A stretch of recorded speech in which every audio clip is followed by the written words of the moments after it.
is your host, Cain Stevens.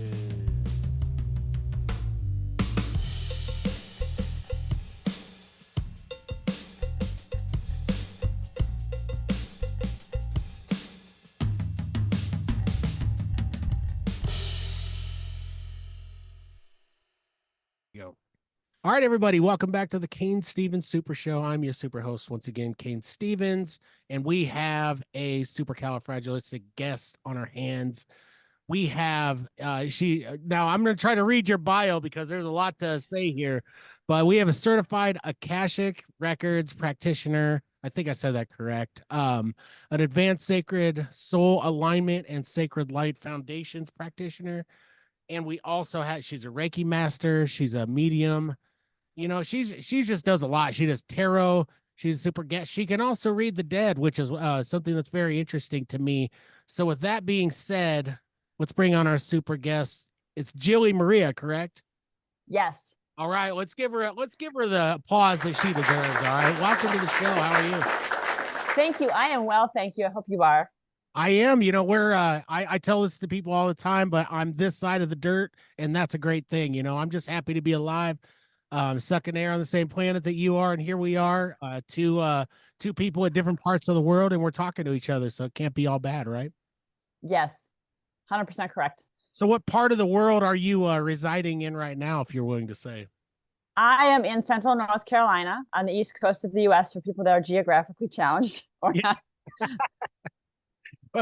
Well, you don't really have like a. Do they have a strong? You don't have like a strong accent or anything. Have you lived there most of your life?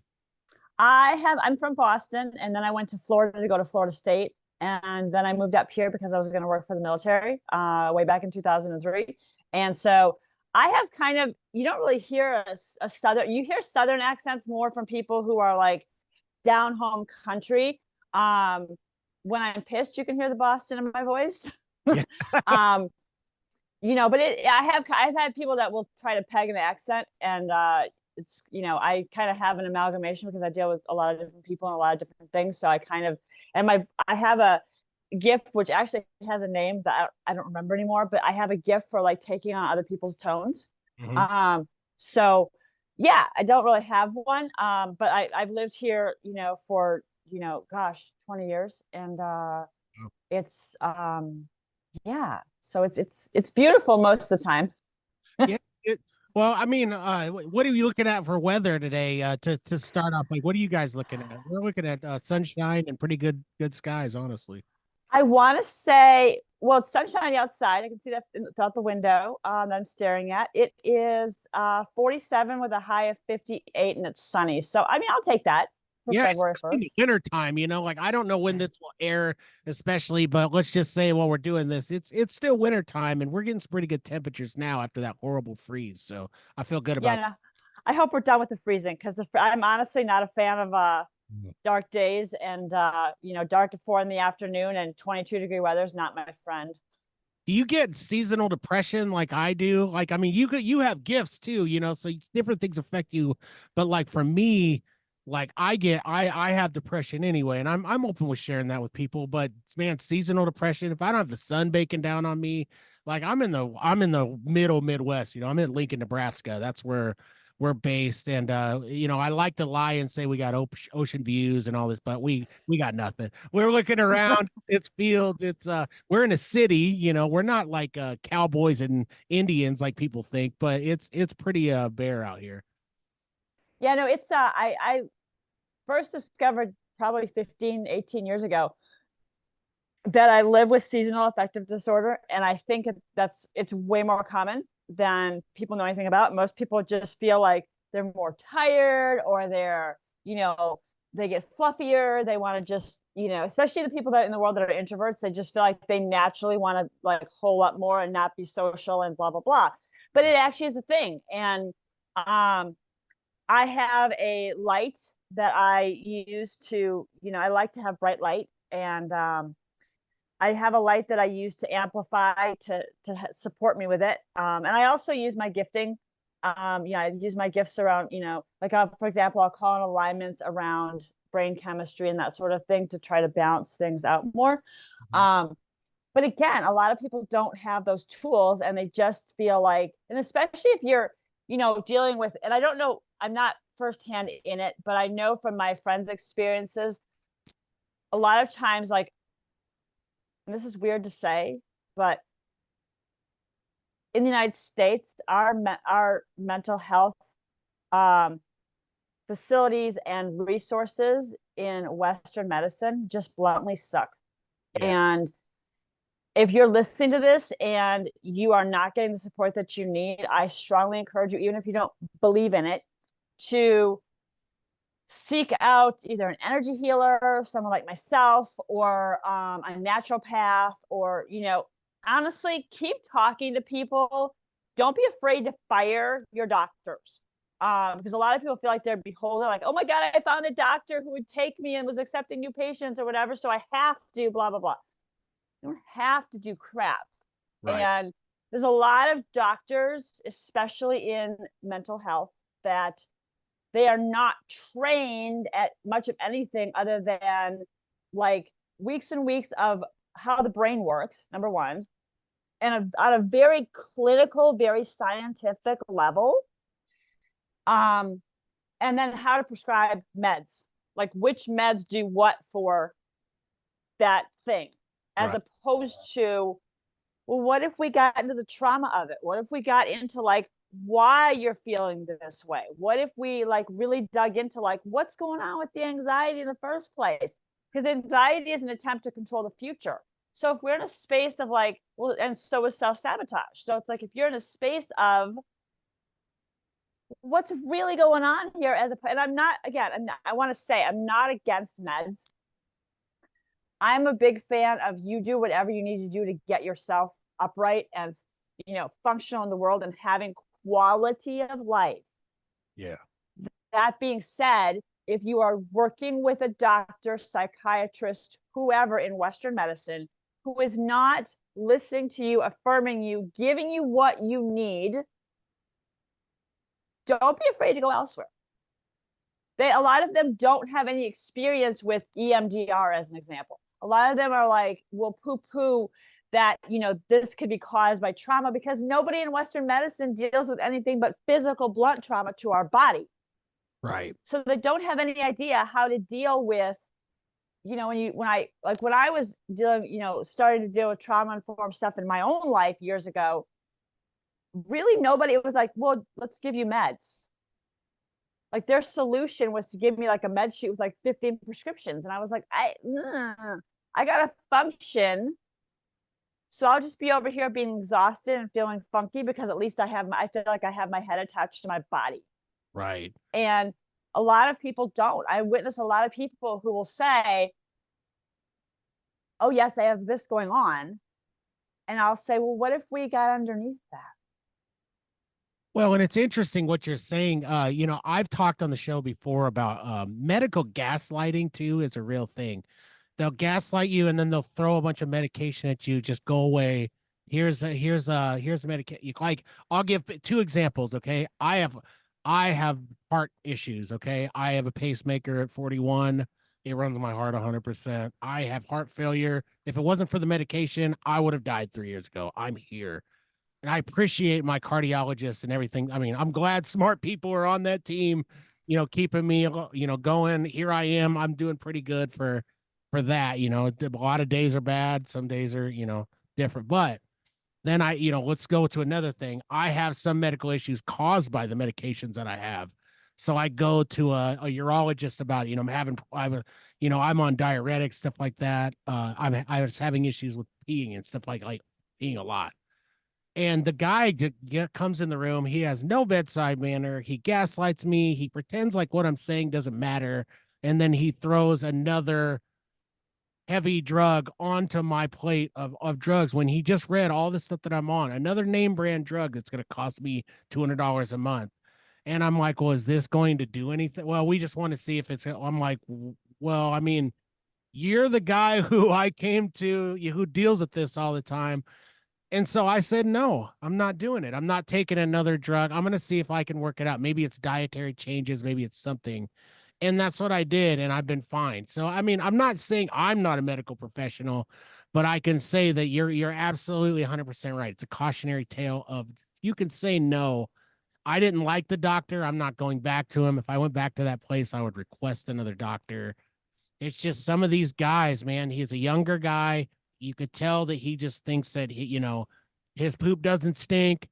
And he just the way he dealt with me was so robotic and so ridiculous because I'm young. It's like, oh, you couldn't possibly have these type of problems right now. Like, could you at least do some more tests and look at it and see if luckily I don't have prostate issues or anything like that, but the medication does affect me bad. It's a hard deal. Um, so I do appreciate you talking about the medical field, and I like this conversation because I think it's important. Medication is expensive. People are making astronomical amounts of money on what they're prescribing to us, and we just want their help, right? That's all we want. We just Well, want help.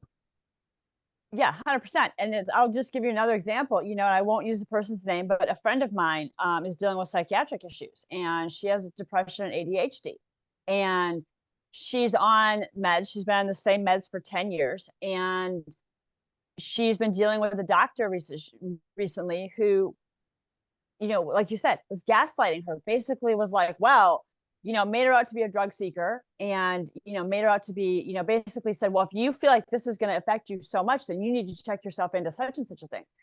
And she's relaying this to me, and I see her pretty frequently, and so you know as I was hearing it, I was, repeating it back and saying, let me see if I understand correctly what you're saying. And she's, yes, da da da. I said, okay. And I said, well, here's the thing. I'm a big fan of self advocacy. And I will tell you from experience that if I had not advocated for myself 20 some odd years ago, when I didn't have it, before I was diagnosed with autoimmune issues, if I had not been reading medical journals, if I had not been going and looking at, hey, I'm getting these symptoms, what's going on? And looking through health magazines and trying to see like what the hell was going on, because my doctors are running, like, at the time I had really great medical insurance, and they're running like full blood panels, whole thing, and coming back to me and saying, well, you have this, this, this, and this, and this. And I'm like, okay, that's impossible. Right. And, I would say, this is why that's impossible. And like, I wasn't trying to be a jerk, but I was saying at one point they were trying to say I had this particular disease. And I said, if I had that going on in real life, I said, I have a staff of 15 people, and we're in a space that is like 20 feet wide and 50 feet deep.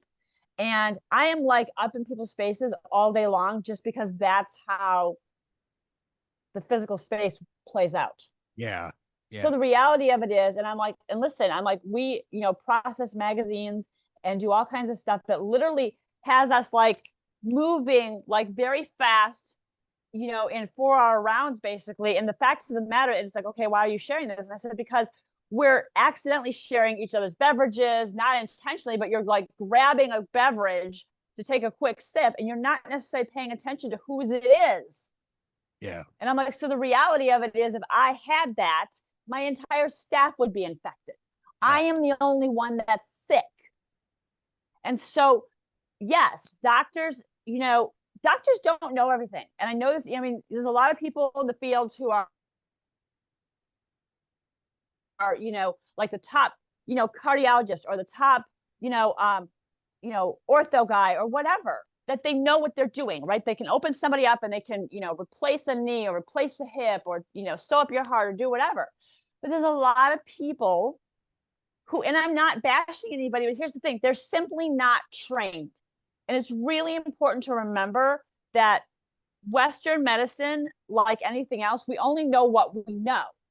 So there's a lot of things coming up in our world because of a lot of things we've been doing for the last 30, 40, 50 years and not doing, that are suddenly causing issues that people in Western medicine are either, oh my God, about, and they have literally no idea, or, as in some cases, which would be a whole separate podcast, they're aware of it, but they don't want to open that can of worms, and it's just so much easier to, throw a medication at you. I mean, I was one of those rare people when I moved to North Carolina, and you know, got my new doctor. And I said, I told them my whole history like you do. And I said, I'm on one drug right now. And she was like somewhere between, she said, I'm just baffled. I'm baffled how you're functioning with all this going on. And I said, well, I had to make a choice. And I feel like it's important to remember now, I'm glad I made that choice. And the reality of it is as I went down that road, I found energy healing and I found all kinds of other things, alternatives to take to putting drugs in my body that eventually got me in full remission. So, and I'm aware of the fact that, the counterbalance of like with your heart issue is that, that actually needs Western medical intervention.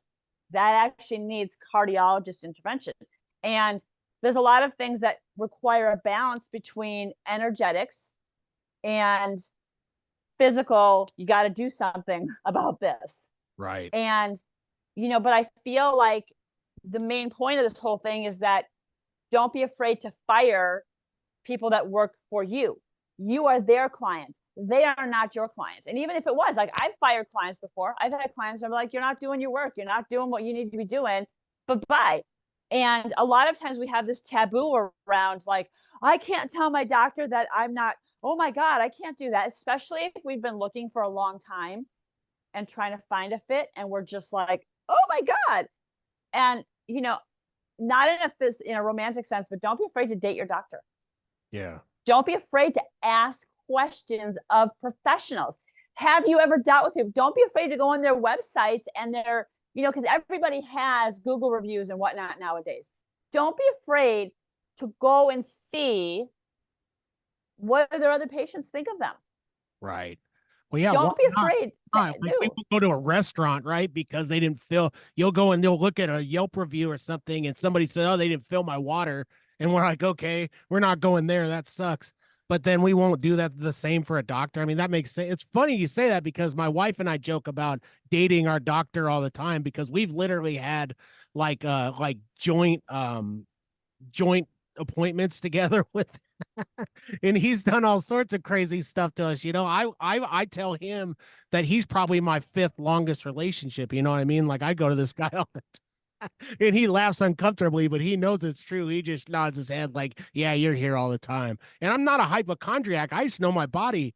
Like I know when I'm run down. That's another thing too, is right. We know our bodies. We're smart. We have these brains who are firing off all these neurons.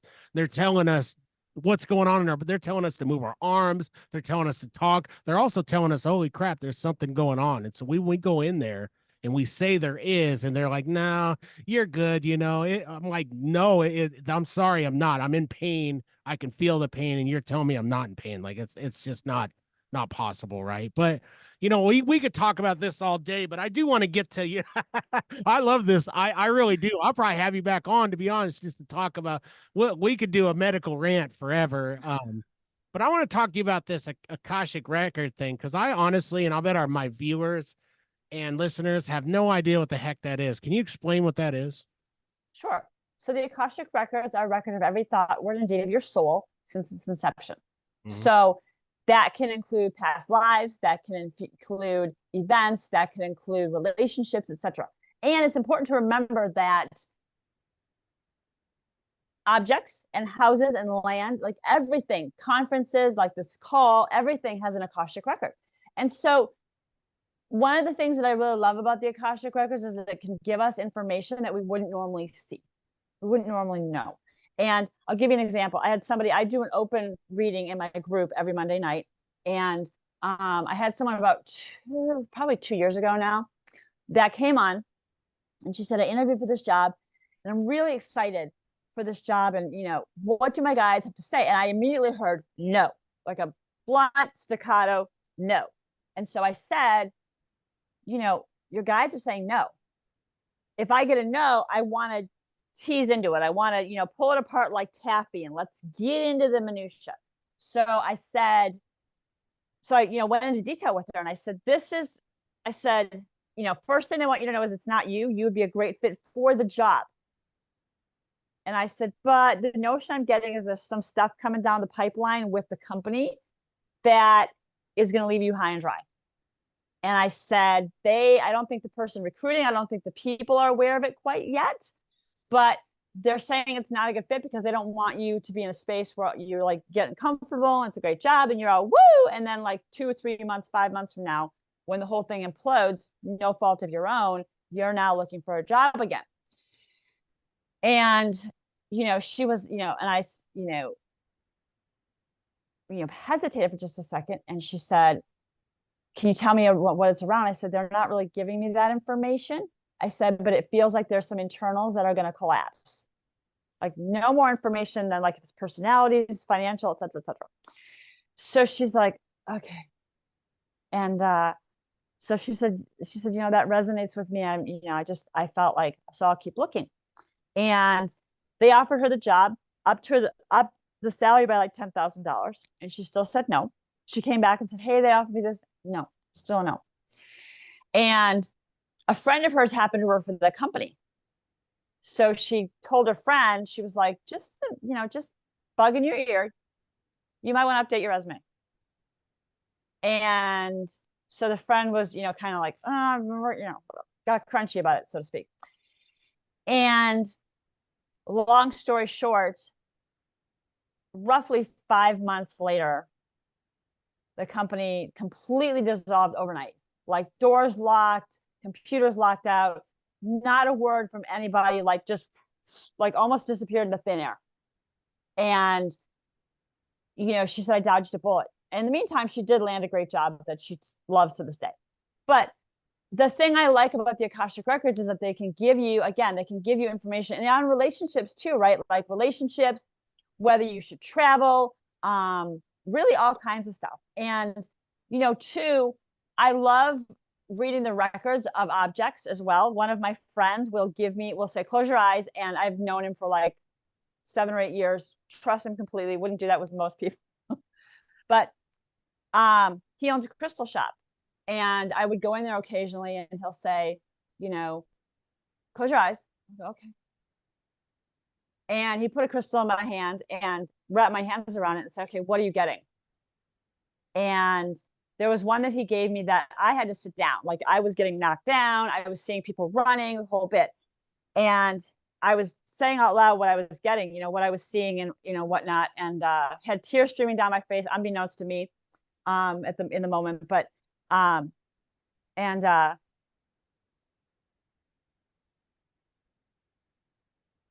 the end, I said, right before I opened my eyes, I said, we got to cleanse all of these. And I opened my eyes and I said, what is it? And right before I opened my eyes, and I opened my eyes and I said, okay. And it happened to be a crystal that was from the Congo in Africa. And it was basically illegally taken. There's a lot of really weird stuff with gemstones and crystals and all the things over there. And but I was seeing the whole thing in my mind of like what the crystal's journey from where it was mined to being in my hand. And the same thing is true of houses, right? Is that I can do that with houses as well. And when I do house readings, a lot of times the owners will say, please don't go look up the history beforehand. And I'll say, don't worry. The history that you see in print is not the history that the house wants to talk about. The house is going to want to talk about the people that built it. So the people that built it are going to energetically step forward and tell me about it. Anybody that was enslaved or an indentured servant is going to step forward most likely. And those are really beautiful opportunities to honor voices we don't often hear. Right. And, that's one of the things I love too about being a medium is that, for those of you who don't know, medium is someone who talks to dead people. I'm also a house medium. I can talk to houses. And again, I want to preface all this with saying, if you don't believe me, that's okay. I'm not asking you to. I'm not asking for your buy-in. The first time it ever happened to me that something came through for me, I was, in the space of what in the world is going on. I imagine. But the thing is that for me, being a medium, especially communicating with dead people, has given me such a different perspective on so many things, on death, on especially I want to say, especially, and this is, I don't know if it's, controversial or whatever, but I feel like it needs to be said, especially since it seems to be happening a whole lot more now. But especially around suicide, because I used to have this really like very judgmental, very like how dare you attitude towards suicide. And preface that with I have been suicidal in my life. And I would never do it because I hate pain. And that's plus I was in a space where I was like, I would never, my brain goes into like who would find you and oh my God, and they'd be grieving and you'd hurt people. And the empath in me just, I mean, as a human, I can't do that, but also as an empath, I'm like, I just go. Like whatever the problem is, come back to center and figure it out. You have the tools, figure it out. But for a lot of people, that's not possible. Right. And I think that there's, like, you said earlier, we were talking about, Western medicine and especially the mental health field. I think a lot of people, we're very misunderstood as a society. And I think a lot of people, especially men, get gaslit and get, made to feel very small for having and feeling emotions. And then and here's the thing, if we don't allow ourselves to feel them, and I'm not suggesting that we need to be, sobbing our eyes out like we've got bad allergies. I am saying if that's what's genuinely coming through for you, please let it. Yeah. Because the thing is when and I hyphenate, and a lot of people say, why do you hyphenate emotion when you call yourself a trauma and emotion coach? Because emotion is simply energy in motion. It just wants to be felt and move through you. And a lot of times we don't allow it to move through us. We get into a space of it gets stuck in our throat. We don't say the things we need to say. We're in a space where we grew up with, if you don't stop crying, I'll give you something to cry about, things like that. And that makes us feel physically afraid in our body to release those emotions. So we don't cry. We don't emote. We hold it all in. And then when we are being road ragey, or we are, screaming at our partner or screaming at the barista or getting upset about something that really has nothing to do with price tea in China, like it's not going to matter one iota in 5 years. And yet because we don't have an outlet, because we've never been taught how to just sit with your emotion. If you're experiencing, I know someone a couple weeks ago that was looking forward to a job and the job didn't come through. And the person like lost their crap and was like screaming and yelling and and they went and worked out, and they're like, I'm just going to go work out for a couple hours. And everyone around them is like, oh my God. I'm like, listen, hold on. We all process differently. And I would rather have you in the gym punching a punching bag or, running 10 miles or whatevering than cutting people off in traffic, then screaming at the barista, then berating your spouse, then, berating your coworkers, then blowing up at your kids, then, throwing your cat or, beating your dog or whatever we could possibly do that's not healthy, as opposed to being in the space of, let me just feel what I feel, move it through me so that it doesn't cause dis-ease. Because if you break apart the word disease, it's dis-ease. Our body is not at ease. A lot of us are holding on to, a lot of us are like, however tall you are, I'm 5'5", my 5-pound bag of stuff. And a lot of us are holding on to 7, 8, 10, 20 pounds of crap emotionally. So we're like here to our eyeballs in it. We have no outlet for it. No one ever taught us how to. In fact, most people told us that, most of our growing up people told us that, if we were crying or whatever, because they didn't know how to handle their stuff,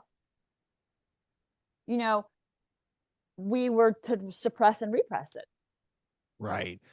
And that's exactly what it is, right? There is a lot of, yeah, just put it away, like just get over it, type things. I can tell you as a person who I'll share with you, I burned about every bridge. I mean, burned them to the ground my whole life. And I'll tell you why too. The older I get, it's crazy because I become smarter. Believe it or not, you actually do get wiser as you get older. And when I reflect on all the horrible things I've done and said, and I attribute it to, my anxiety of a situation, my stuffing my feelings down and waiting till I bottle it up and not sharing as a male, like, because I'm a sensitive guy, I'll cry when I need to cry. I don't have any problem with that. I say whatever you want about me. I don't care. But the thing is, I've always been a big guy, a strong guy. So people look at me as like a protector, and that's okay. But sometimes a protector is sad. Sometimes a protector is dealing with stuff and can't cry or can't has to put his emotions away, and then the protector burns the bridge to the ground once he blows up. And I'm not saying, I'm not kicking the cat, I'm not punching the dog, I'm not any of that. But say jobs, for example, I was a horrible person with jobs and how I quit. I mean, I would leave it to where there's no returning. You know what I mean? And I wish that I hadn't. And I think this particular conversation is perfect because for all you males and females too, everybody, but males in particular, I'm just speaking to you because I'm a male. It's okay to have feelings. Okay, stop going to the past and stop listening to the parent who was just telling you, oh, just brush it off, walk it off, all that, because you know what? We're human beings. We have amazing minds, and it's time that we move forward, isn't it? Like you as a person who heals people and talks to people, it's time that we start progressing. I mean, look at the day and age that we're in. This is the most open people have been about things. Here we are talking about this stuff. I mean, years ago, 100, 200 years, well, I'd say 100, you probably would have been burned to the ground for talking to stuff like this, right? They'd have called you a witch. Yep. They said, what you're doing is crazy. You're a female and you're talking about all this stuff, and we don't want to listen to you just because you're a female. And so, therefore, you're obviously evil. You're obviously of the devil. And that's so crazy, right?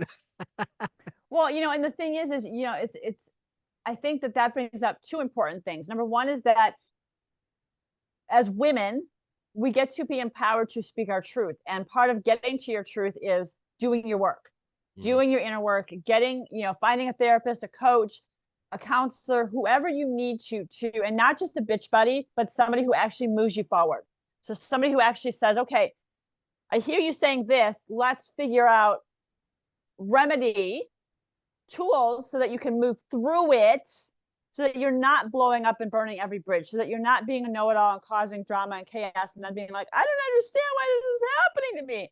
Okay, well, you set that in motion, right? And then for men, I think it's really important to say, like you said, is that no shame in your game. We feel a gamut of emotions because we're human beings. And so to be in a space where we feel like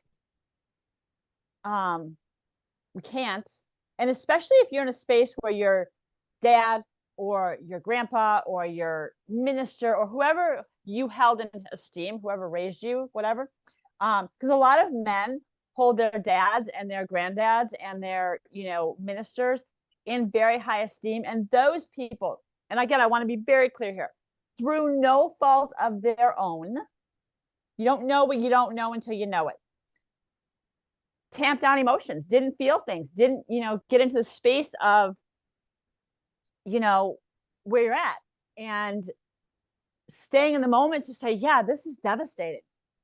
Right. And I will say, like, my grandma, God bless her, when she was still alive, we had this conversation one day completely out of the blue. And she said, honey, and I'm paraphrasing at this point, but she said, honey, I apologize because I didn't teach your mom or my other children to feel their emotions. She's like, I had, when she had my mom, she's like, we were in the middle of a world war, and there was no space and time, we didn't have the luxury of feeling emotions, like, Right. Yeah. Mind blowing, right? And then but that's a really good tale about modeling, right? She didn't model feeling emotions and being open emotionally, especially to I don't even call them negative, I call them fear-based emotions, right? Anger, sadness, guilt, grief, shame. We don't feel them. We don't know how to feel them. So rather than beating ourselves up about it, saying, gosh, I never had it modeled to me how to feel anger responsibly, as an example, right? And let that be as normal as, no one ever taught me how to drive stick.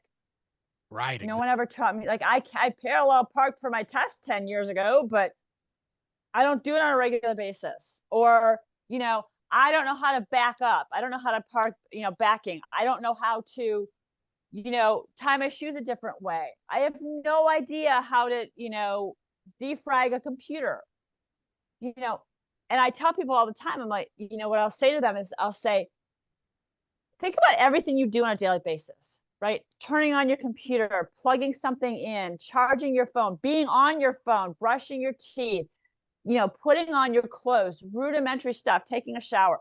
Everything you do in a day, somebody modeled to you or taught you how to do.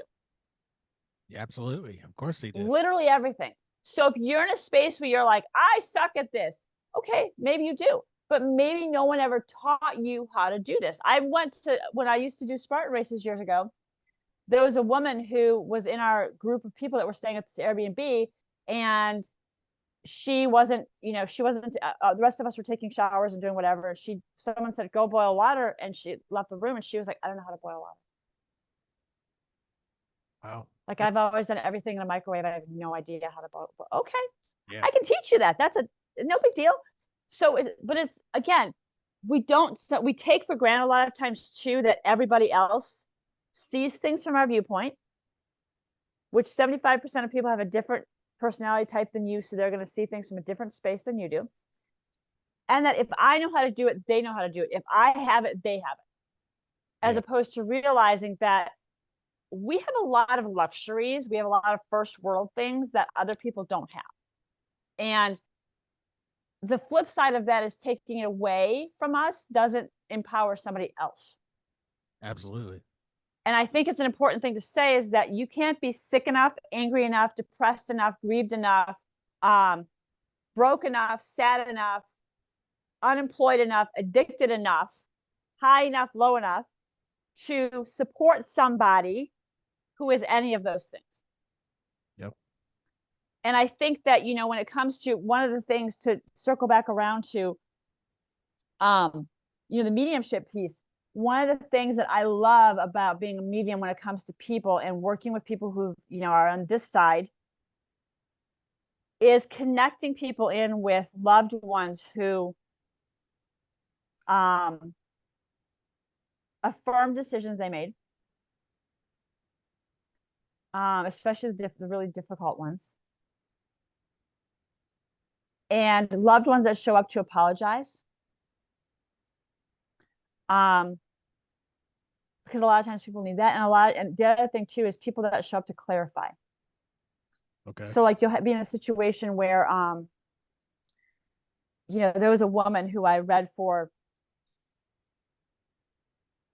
probably 3-4 years ago now, and she reached out to me and she said she heard about me from somebody else. Long story short, her mother had passed away and she was the one that made the decision to pull the plug. And her mom immediately stepped forward to say, you did the right thing. I had no quality of life. Like, there was no chance I was coming back. And even if I did, being in a space of, having to do occupational therapy to relearn things, like, people in the family, she basically said, people in the family, your siblings, didn't know how bad it was. Like, they didn't want to be present to, you all got the same information, but you're the one that it landed. You're the one that the information landed. And she just, was very thankful that her daughter had pulled the plug. Yeah. And I think that's one of the hardest things sometimes, to be in a space where you have to make a decision for somebody. And I cannot imagine having to, and I said that to her, I said that on a personal note, I can't imagine having to be the person to make that decision. That would be a hard decision for anybody, right? Like, that would just shred me thinking about it, to be in a, and I mean, I'm in the weird person who, like, asks people those questions and says, I just want to make sure that I'm clear while you're saying what you want. And at the same time, the thing with, mediumship is too, is that there's a lot of apologies that come through, especially with people who've taken their own lives and, want people to know that, it had nothing to do with them. And, I think that it's really important to have these discussions openly, because are there people that cry for help? 100%. Yeah. But are there also people who are at that point where they feel like there is no other, like there's nothing else, that they have no other options, basically. Right. Yes. And I think it's really important to be cognizant of that, because I used to be a judger. Like I said earlier, I used to be a judger, and I have gotten to a point now where I have a whole different understanding.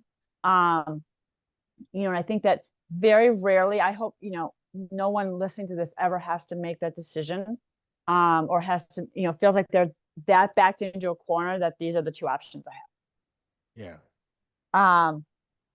But the reality is that we live in a society now where there's a lot of unspoken, especially among men, mental health issues, a lot of emotional health issues, and they have no tools. They have no resources. And I think it's really important to be in a space of, we don't have, and here's the thing, we don't have to relive it. We don't have to recount every detail at all. We can just be in the space like, yeah, I'm feeling this. Okay, and I have the tools now that I can say, let's just release it. Yeah. If you feel like you're a talker and you need to talk through it to find the glitch, if you will, the glitch in the matrix, we can do that. That being said, I think it's really important to,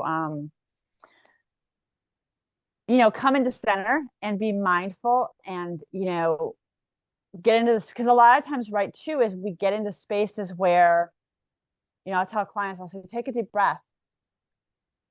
Take a deep breath. Take another deep breath. And because the more that we stop and because we breathe, like when we're anxious, we take little tiny breaths, like we're gasping for air, as opposed to taking a mindful deep breath, recentering ourselves, and, calling our energy back to ourselves and being in the space of, okay, and I always tell people, what is your next step? What is your immediate next step? Because a lot of times, if we're like, I can't, it's foggy and I can't see the whole staircase, you don't have to. And we get a lot of times stuck in it, especially perfectionists in the world, the people pleasers, who originally were parent pleasers, who are trying to be good enough, like, and they overwhelm themselves, as opposed to being in the space of, what's your next one step? And I tell my clients, I'm like, we all are familiar with GPS, right? So if you're taking a trip from Miami to Boston, nobody cares what's going on in Jacksonville, Florida. You're 7 hours away. And I sure don't care what's actually going on in Boston right now, because that's going to change dramatically, is whether I'm driving straight through or whether I'm, doing it over. It doesn't matter. Things change dramatically in the moment. So if we can be in the space of, okay, they're doing turn-by-turn directions to get you out of Miami. So step one, get you out of Miami. Step two, which way are you going? Are you going A1A, or are you going to get on the interstate? Step three, what's your next thing? Like, what's the speed limit? What's the next thing and the next thing and the next thing? Because a lot of times we get stuck in our brains, get stuck in perfectionism in the moment of like, oh my God, but I got to worry about what's going to happen and blah, blah, blah. And I'm like, okay, that might matter for medical school. Like if you want to, be that next orthopedic surgeon, where you go to college, may matter from a selection standpoint. But for the most part, where you do your undergrad is really no big deal. Yeah. If you go to community college for the first 2 years, whatever. But the point of fact is, the reason I'm sharing all this is because a lot of times our brains get stuck. And then we feel some kind of way about it. We create story around it. And that's where we really get gummed up, is rather than saying, okay, I'm feeling this. I'm experiencing anxiety. Hard stop. You're experiencing anxiety. Okay, I'm experiencing anxiety because I'm trying to control what? as opposed to, oh my God, I'm experiencing anxiety. This is going to happen again. Holy crap. Okay, what did I do? What did I not do to bring this on? Oh my God, I'm a terrible person. Oh my God, this really sucks. Oh my God, it's going to happen every single day for the rest. Whoa. Come back. I'm experiencing anxiety because it's raining outside and I don't like driving in the rain because I'm afraid to hydroplane. Okay. Or I'm going to a new place that I haven't been before. And I'm going to see new people and I don't do well with new people. My imposter syndrome is showing up. Or I'm afraid to go to the cardiologist because I'm afraid of what they're going to tell me. Or I'm afraid to get a cancer screen because I'm afraid that I might have cancer. Or I know I eat like crap. Or whatever. But allowing ourselves to be in the moment, or I feel angry, I feel frustration. Frustration is a gap between where you are and where you want to be, where you thought you should be, etc. So how do you close the gap? I mean, these are really simple things we can do to come back to center. And again, it's interesting because I feel like a lot of times our society is so, like, right now we're so connected that we're disconnected. Absolutely. And one of the first things that we do is we disconnect from ourselves. If we are not doing, living, breathing, thinking, like living like we think we should be, or like the media tells us is the best way to do it, we have a tendency to self-abandon, as opposed to being in this, because nobody is harder on us than we are. And we internalize things like crazy. So if we're in the space of, like, oh my God, I almost had an accident. It's like, okay, take a breath. And you didn't have an accident. You made a mistake. You weren't in the moment and it almost cost you an accident. You didn't get into an accident. Take a breath. Come into awareness. And I'm like, with me, if I have things that happen or whatever, a lot of times I'll stop. If something happens, like a near miss car accident, or something blows up or whatever, I will step into. I a lot of times will do Ho'oponopono, the Hawaiian forgiveness prayer, and hop into, I'm sorry, please forgive me, thank you, I love you, for myself, for 2 or 3 minutes, to just kind of tamp things down a little bit. And again, it's a way to burn out emotion and just make the energy move. But I feel like, one of the beautiful things about energy tools is that everything is energy. That's physics. And I feel like a lot of times, if we can get into the space of like, what is the genesis? What is the root of the issue? We can have a better chance of unwinding it and getting in the space of, this is why I do this. So I'm going to choose to do this thing. It's like in your situation, if you're being on medications and for your heart, it's being in the space of, if I'm not on these medications, this happens. So therefore, we're going to take our medication every day because I don't want that to happen. Yeah, for sure. Right. So the backside of that is, and I just want to share this because I feel like it's an important piece around anxiety, is like back in 2016, I was on vacation with my family, came back from vacation, and to the news that one of my best friends had died. So when I went on vacation again, the same place in 2019, I was coming back and I had this massive panic attack, like breakdown, snotty, the whole night, like can't stand up, can't breathe. Oh my God, can't eat, nothing. And I made myself sit down. I was with my parents, and I sat down in a corner and just let myself cry and just let myself bawl and just get it all out of my system. Because like, there's no way I'm getting on a plane and going to be encapsulated for 6 hours. Yeah. And be freaking out like this. Like, let's just burn through it. And because I was paralyzed, like in fear. And I stopped myself. I let myself be in the moment, put my hands on my heart, and just let myself. I just was walking myself through it out loud and saying, you're not, is everybody healthy and well in your world as far as you know? Yes. Is there any chance you're getting off the plane to somebody passing away? No. Because a lot of times we get in the space of, if this thing happened, like I flew on a plane, it landed off my vacation, someone died. So our brain gets in the space like, oh, the last time this happened, that you came home from vacation, someone died. So that, because we can get into this false cause and effect, where it's like, I got to the space of saying, everyone is well. Like I feel you. Like I can honor my small self being terrified that someone else is going to die. Like I can't go through this again. Like my flying on a plane home from vacation is going to cause a death. No. Well, it's like a PTSD almost of what, Correct. like that. That's kind of where you went. I hate to do this to us. I do have some sponsors that I have to get to, so we're going to have to pause here and just run the commercials and all that and thank our sponsors, and then we will come right back, okay? Perfect.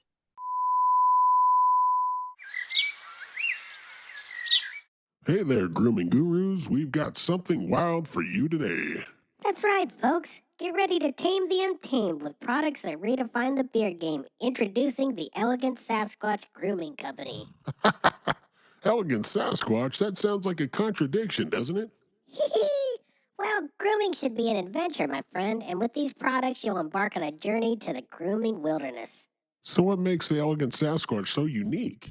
It's all about taking your beard from beastly to beautifully wild. Picture this, you wake up and your beard looks like it just got back from a spa day. That's the magic of their high-end beard balms. Spa day for the beard? Sign me up. And let's not forget their beard butters and oils. It's like giving your beard a tropical vacation. I'm talking about a beach party for your facial hair. A beach party for the beard. This company's got the best marketing ever. Oh, but we're not done yet, folks. The Elegant Sasquatch Grooming Company also has beard washes that make shower time a majestic experience. Showering with Sasquatch, that sounds like a reality show. It does, but seriously, listeners, if you want to sophisticate your outer beast, head over to elegantsasquatchco.etsy.com and use the code SUPERSHOW at checkout for an exclusive discount of 20% off. You can also find them on Facebook and Instagram. Check them out, like them, and while you're at it, tell them the Super Show sent you. All right, everybody. I want to thank my sponsors. We just ran the commercial for the Elegant Sasquatch, of course. All you smelly bearded men out there, be smelly no longer. Fix those beards. Get that lion mane hair smelling nice, and impress the ladies or whoever you want to impress. So yeah, you can impress your buddies at work too. I don't know. you can even impress the animals around you. Also, Sly Ink Tattoo here in Lincoln. Get those tattoos from Bryce. And last but not least, Roots Music Shop, everybody here in Lincoln. You can find him on Reverb.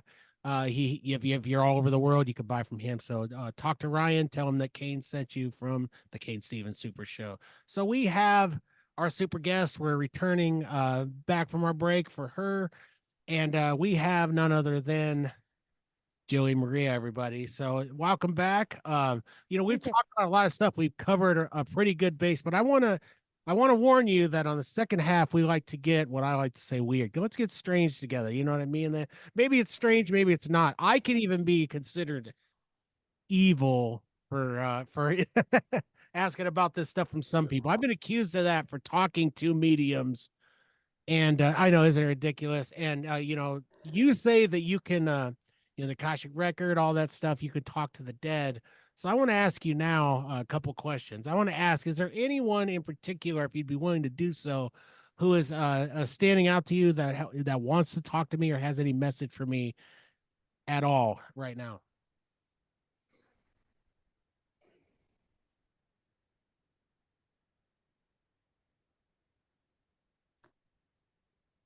Not in the moment, but it's not terribly unusual to be in the middle of a conversation and have somebody come up, on their own recognizance, if you will, on their own volition. Yeah, no, and I don't mean to put you on the spot. I'm just curious how it works. I have a lot of people who I think of fondly that are gone that meant everything to me. And I've been to mediums before. I've had them come forward, say things that nobody could know and all that stuff. I'm just curious, what my path is, especially, I mean, I obviously don't want to know if I'm going to croak tomorrow. I don't really want to know about today. I'd rather just live in the moment today. But especially with Akashic record and all that, I mean, is there any sort of message that you can tap into? Is there something that I'm doing wrong or right, going forward that I either need to continue or stop? Do you think you could tap in any of that? That I can do for you. Okay. So Do I have your permission to be in your Akashic Records? Yes. Okay.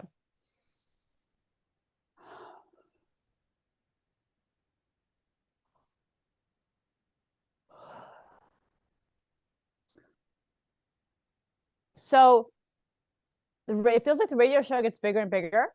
Here you might want to refine, like, whatever your why was when you started. You may want to, because you're a different person than you were when you started it, as we all are different from when we first started our, ventures. Invitation just to consider your why and tweak it just a tiny bit. I feel like that is going to tweak a little bit as far as who you may want to seek out as guests. Okay. Everything else feels, I see you running. So I feel like there is a, you're definitely on the right track as far as, living life. And I'm hearing no bombs, if you will, or surprises.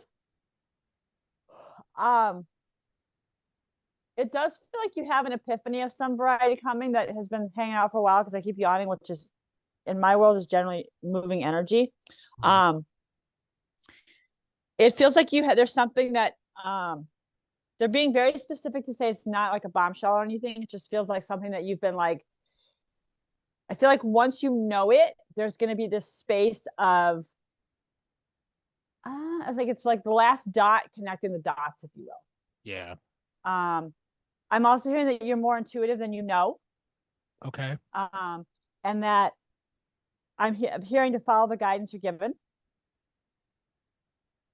And I feel like you are aware that you are, I mean, we all have gifts. Yeah. I feel like you're in a space where you are, they're saying you're just starting to tap into the possibilities. I feel like with this show, you get exposed to things that we might not normally get exposed to because of the guests you have on. But I feel like there's been some things that have kind of scratched your brain, so to speak, and tugged at your interest. And they are saying that you're not dying anytime soon. Oh, thank goodness. And here's the thing. I just want to clarify that normally I've never had somebody, I've never had, delivered. I don't, from what I understand, I don't know that they would ever say that to me, or, however, I have had somebody that had said, hey, I feel like this is going on. And I've gotten confirmation of that for somebody, like, hey, you need to go do this. You need to press medical people harder because this is a situation. Yeah. I am hearing,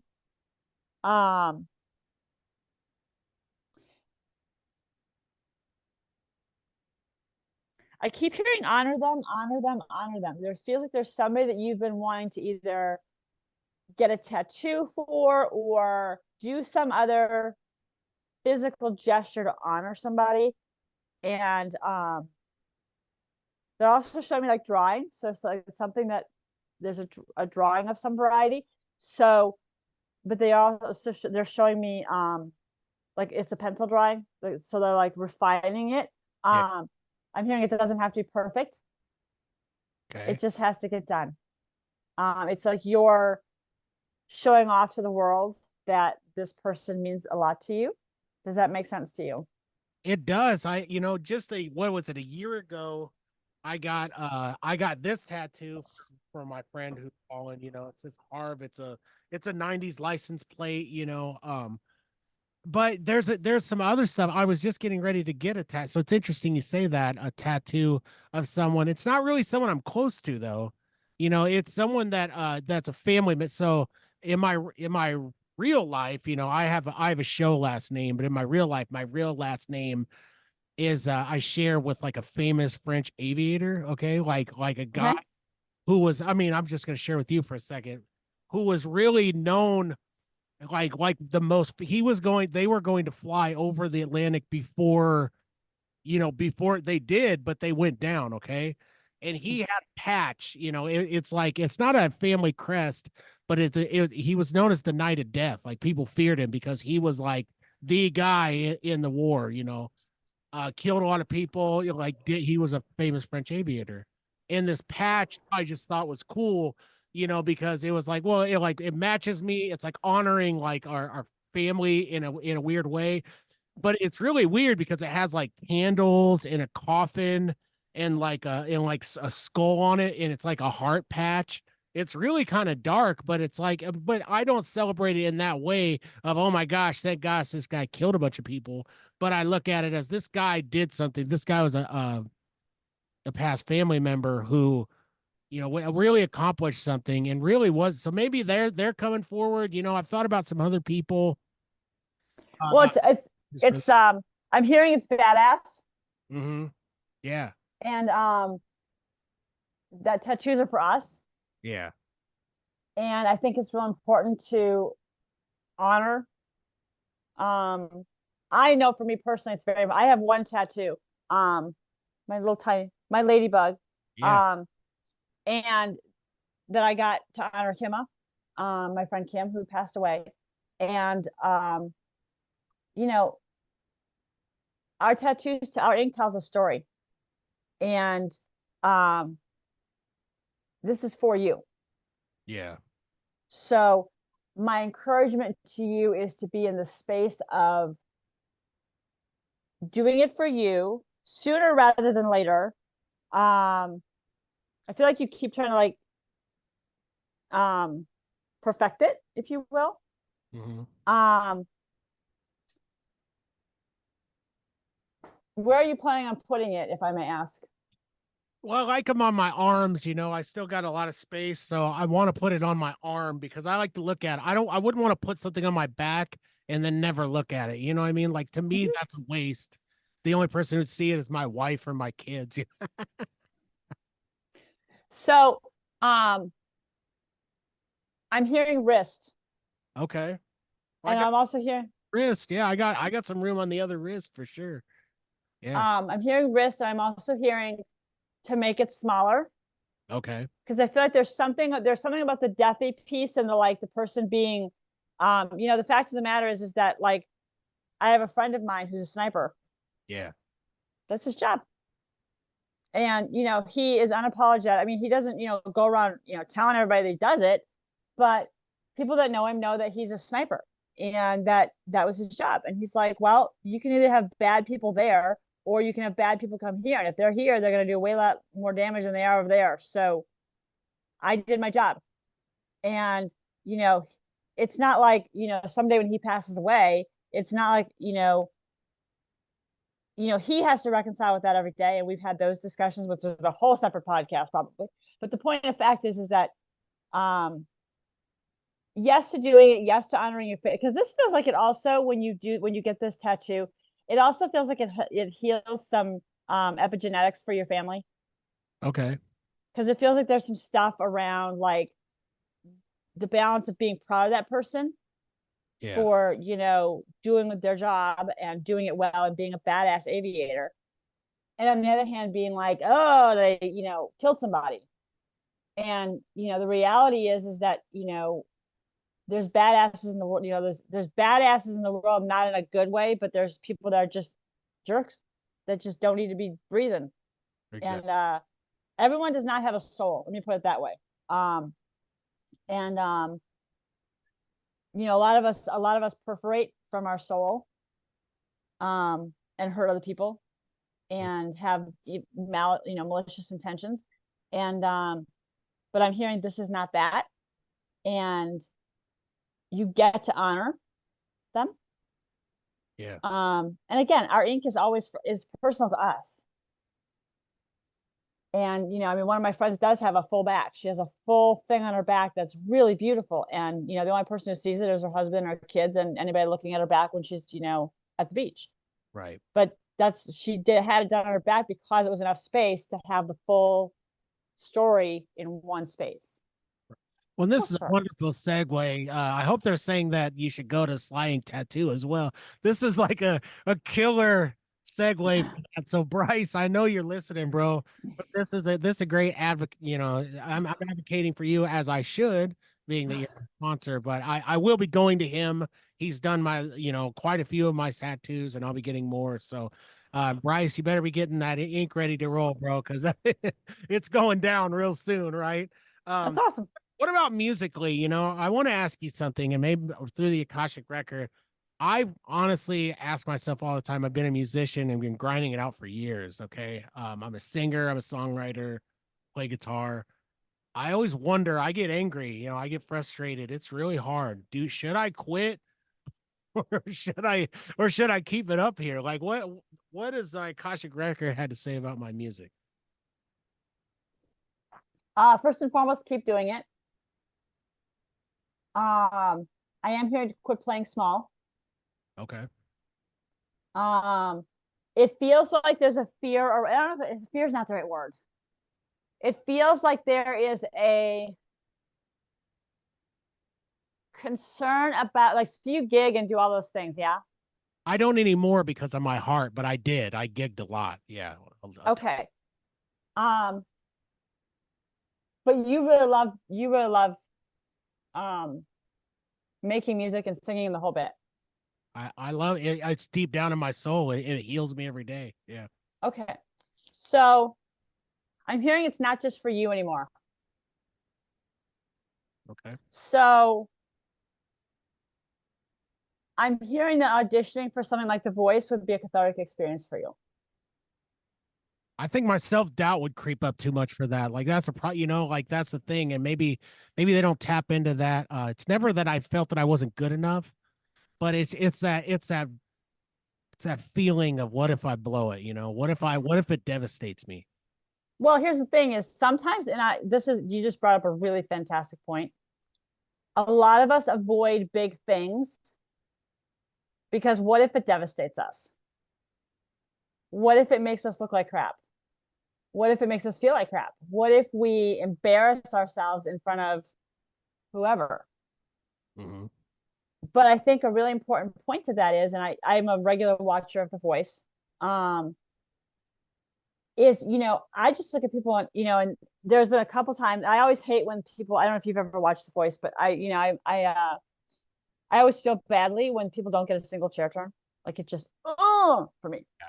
But here's the thing is, you know, and I heard it said by, you know, more than one person this season, more than one coach this season, and I've heard it said in past seasons as well, is, you know, you didn't get a chair turn today. But the reality of it is it takes a lot of courage to do more than, you know, singing into your hairbrush in the shower. Yeah, absolutely. It just does. On the line, yeah, you really do. And, you know, I don't want to, you know, shred what the coach said, but more than one coach this season, there was one person that I remember that had this beautiful backstory and blah, blah, blah, and he didn't get chair turns. And they said, you know, they gave him some constructive criticism. And, you know, they said, listen, and he basically said, I failed my kids. My kids are watching this and I failed my kids. And they said, and, you know, multiple of the judges have kids. And they said, you know, you didn't fail your kids. You showed up. You know, you came on a show. You know, you went through what it takes to get here in the first place. Every time you gig, you show up in public. A lot of people are terrified to even order off a menu in public. Never mind, you know, singing in public, putting their, I mean, our music, when you're writing music, right? Even like, I don't write music, but I, you know, write a blog and, you know, do different things that put me out there and put my energy out there. And it's a really huge, big deal. And so the opportunity is you've succeeded because you're even making the effort. So we're not saying trying because you're doing it. Yeah. But they're saying one of two ways, because it feels like you've been stuck in this kind of like icky, like not icky, wrong word. Icky's like that. Icky's okay. Well, it's no, but it's more of a you've just been in this stuckness. Mm-hmm. And like spinning, as opposed to, so they want you to do one of two things: either elevate your game, so go back to gigging and like step it up, get out there, modify it how you have to for, like, if you used to jump around on stage and whatever, and you can't do that anymore because of your heart. Cool. So you're the person that sits on a chair and you strum your guitar, do whatever you're doing. You sit down at a piano and you make music. Whatever the thing is that is going to modify that so that you are taking physical care of yourself while also taking spiritual, emotional, energetic care of yourself by doing the music. Yeah. Or the other option is you make a decision that this is just for you and you're at peace with that and you're doing it just for you. But it feels like they want you to stop playing small and they want you to get out there. Well, for me, it's never been about famous. And I'm not one of these ridiculous musicians that's like, oh man, it's just for, I'm not going to say it's just for the art. It is for people too. I want to be successful with justifying. And I put it like this. I want to justify the means of how hard I've worked at it. Right. And I want to show my kids that no matter what, don't give up, keep going, keep trying. Dreams can be accomplished. I've accomplished things. I mean, here I am on a podcast, with you.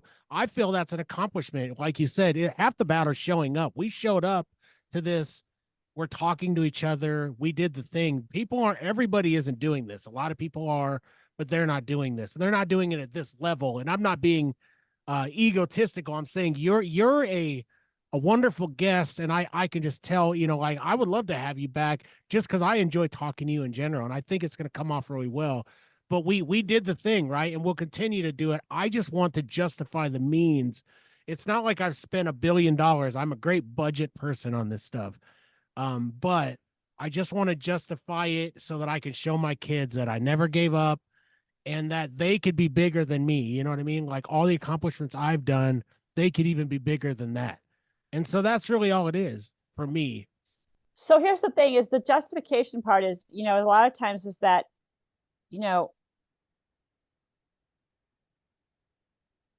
when I'll just use an example. When I used to do Spartan races, it costs a lot of money to travel, the gear, the hotels, all the things. Mm-hmm. And there was a guy that I knew that was considered him. He ran elite. So there was, at the time, there was elite racers who were like the people that could, be badass, and they trained like, in the gym like 2 or 3 hours a day, and they could get through all the obstacles with 100% completion, blah, blah, blah, blah, blah. And they finished the race in like 2 hours, and you were like, whoa. And so when the whole thing mess happened and whatnot, and everything got shut down, and he wrote this post, and he said, the long and the short of it is what you were saying about justifying like the expense and the time and the whole thing.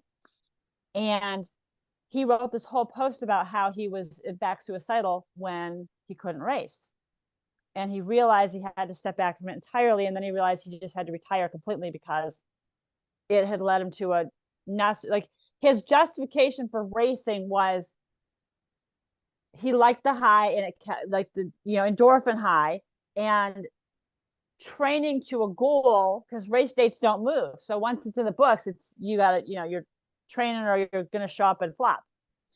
But he said, I justified a lot of things because I ran men's elite. And so I was finishing like top 20, top 10, and I felt like that was my thing. And he said, but then I couldn't train, I couldn't be in the gym, I couldn't race, and it really affected my mental health to the point where I was suicidal.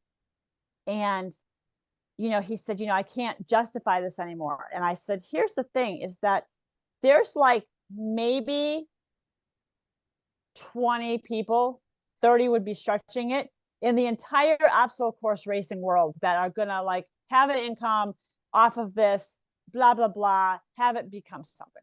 And I said, but here's the thing, is it helped you mentally process. Training to a goal helped you mentally process the world. It kept you out of a bad headspace.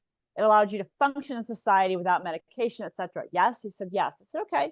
And I was just one of, hundreds of commenters on his post. But I said, here's the thing, is there's nothing to justify. If it kept you sane, for something like for me, gardening keeps me sane. There's little things that I do, right? that doesn't mean it's cheap. I mean, you can make gardening a very, very expensive. Yeah, yeah. But the point of fact is that making music for you, even just making music in the space, but I feel like you have a much bigger message in the world. You have a much bigger thing to do.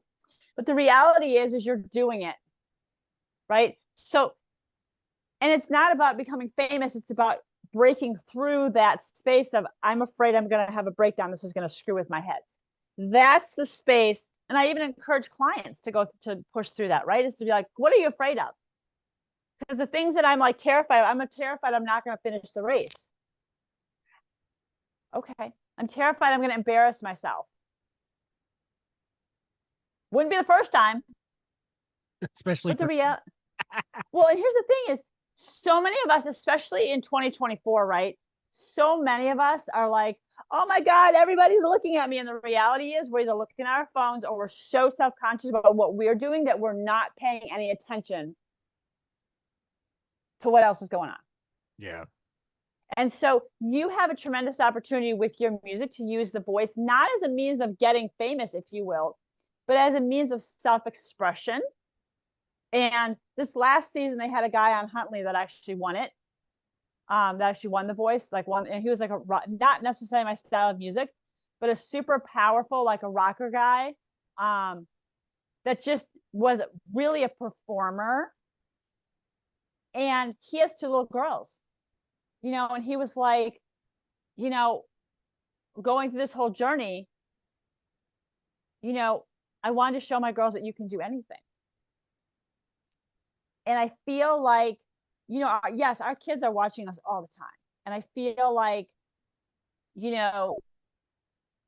when we show up for our kids, whether they're physically ours or not, kids watch adults all the time. All the time. Yeah. All the time. And especially now, kids are wicked freaking smart. And we got to be, we have an obligation. And I don't say this very often. I don't say that we have obligations very often. But I feel like we have an obligation to learn up. Yeah. Like we know better, so we get to do better. And we get to know better quicker. And instead of being in the space of like spinning about something, it's like talking to one of my friends and and my saying, I don't know how to drive a stick. And she goes, I'm going to teach you how to drive a stick. Am I going to ever have real big use for that skill? Probably not particularly, but it could be a fun afternoon. But the point of fact is that, we get to learn up. Yeah. So they want you to encourage you to step forward into the music. Do you have somebody, are your grandparents deceased? They are. Yeah. All of them are, unfortunately. Is there a nanny or a nana? What did you call your grandma? There's a granny was one of them, granny or gran, and then there was Mima, was my was my other grandma. And then I had a great grandmother who we also. Okay, so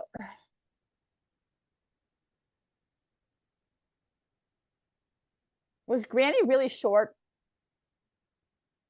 I don't know because I was a kid. I don't think so. Okay. She's pretty decent height for an old lady, I guess. Okay. They're showing me like 5'5" or under. Okay.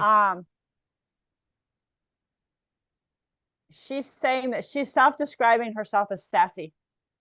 Oh man, that's probably my Mima. She was a sassy lady, super sassy. So yeah, so I've got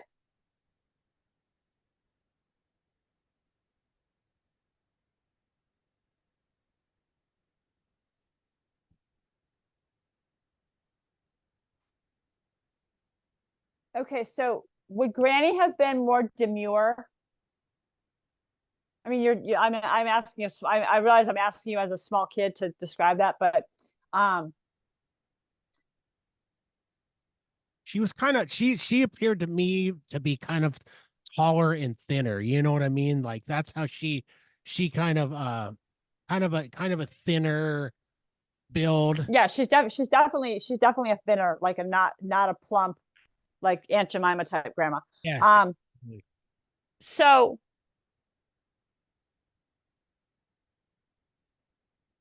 they keep saying Stevie.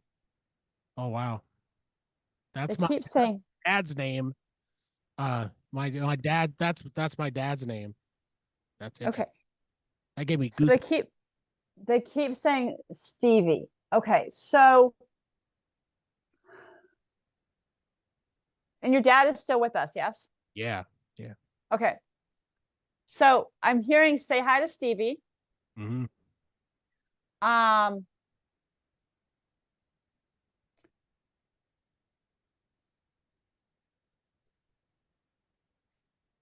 I'm hearing something about not particularly religious. Does that make sense? Yeah. Yeah, for sure. Um, okay. So I'm hearing to say hi to Stevie. Um, Mima was your encourager, yeah. She was the one that was like would always tell you to do the thing. No, I would say Granny was. Mima I wasn't close to, but I wish I was, you know. Like she was a great lady, but she was more close to my sisters than like my brother and I. Granny was my person, you know, the person who. Okay. Yeah. So Mima is standing back. Mima is kind of in the space of like she didn't relate to boys well, Yeah. and she regrets that. So Granny is because they're like showing me them almost as like two people almost intertwined, which does happen sometimes. Mhm. Um,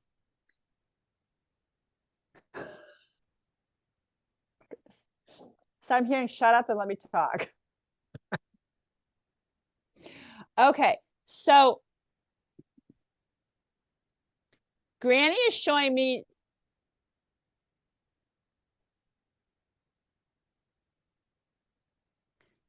to go ahead and put yourself out there musically. Like you're fully supported in doing that. Man. Doing it for what because of what it means to you specifically. Yeah. Um, a lot of energy around that, and I feel like part of the thing is you're in the space of like, what if I look bad? What? And it's not. It's I'm paraphrasing the words, but the point of fact is there's something in. I'm hearing it cracks you wide open. So there's something about. They're not telling me like which way it's going to go or anything like that, but they're making me feel like going through the experience. Um, I'm hearing cracks you wide open and elevates you musically and as a person. I get that. I wonder if they're talking, you know, for me, writing music is a hard road. It's like writing poetry. It's actually when you think about it, like I did 2 albums and I basically puked out my entire existence and put everything into it was hard for me to write. Like it was emotional.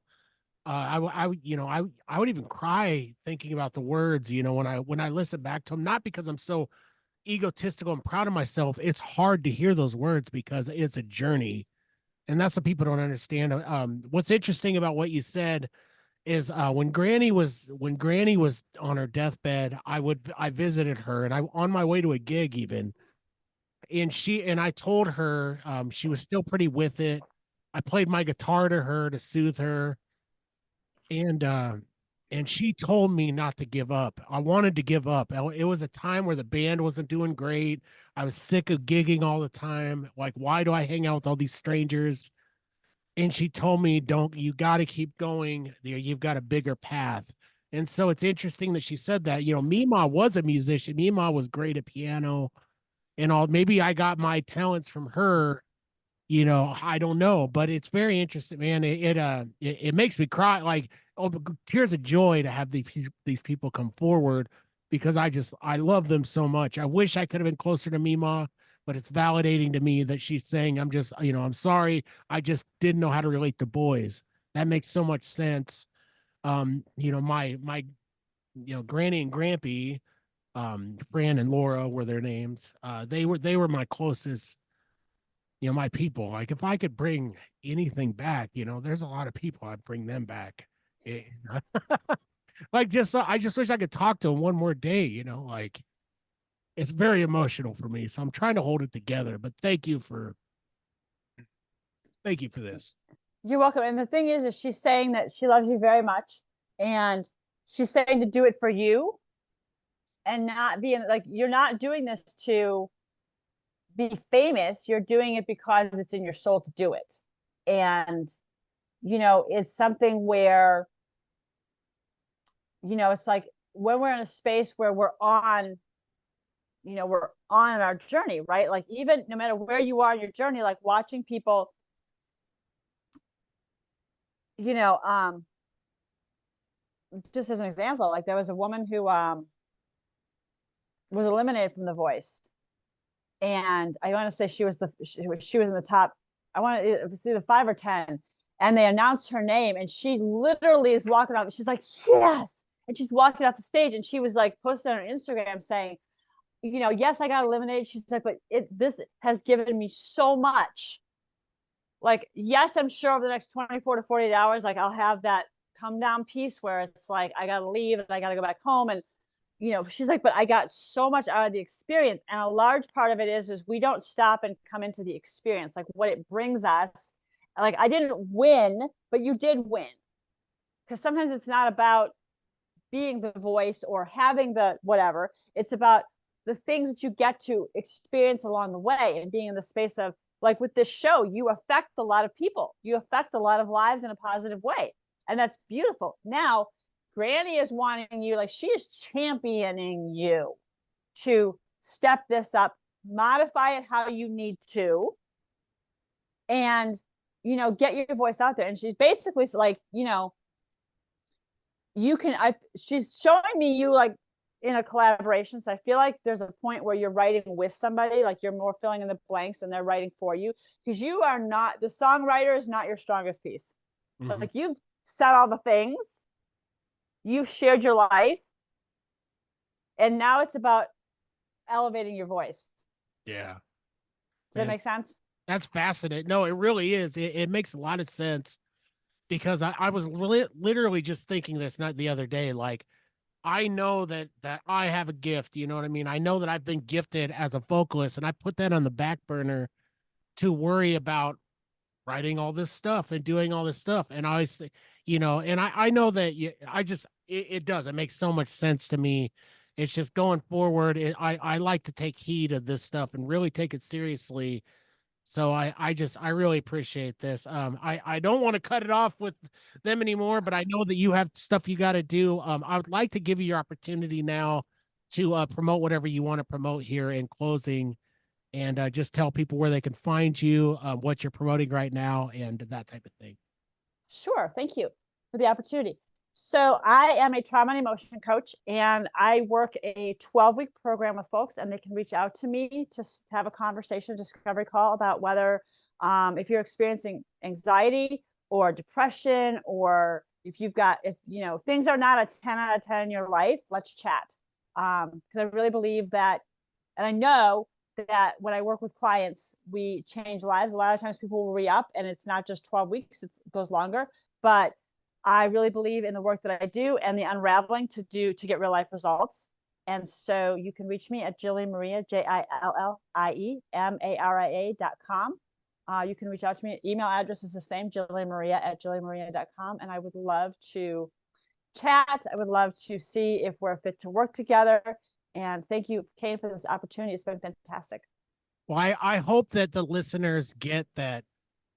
I didn't give you any preconceived anything when you came to this stuff, and you said some things that you couldn't have possibly known. You know what I mean? Like truly, and that, I think that just highlights your gift. So I hope that this is a good running commercial for people. This will be on Spotify, Amazon, all that, anywhere you could, all your favorite streamers, YouTube. I want you guys to check her out, and go if you want to do the same thing and have the same experience. I mean, she made me cry today. She said things that were true. We had a great conversation. I love this particular conversation. I'd love to have you back sometime if you ever want to do this. Absolutely. 100%. Thank you so much. You're wonderful. Thank you. And, in closing, I just want to, we'll see you on the other side, right? 100%.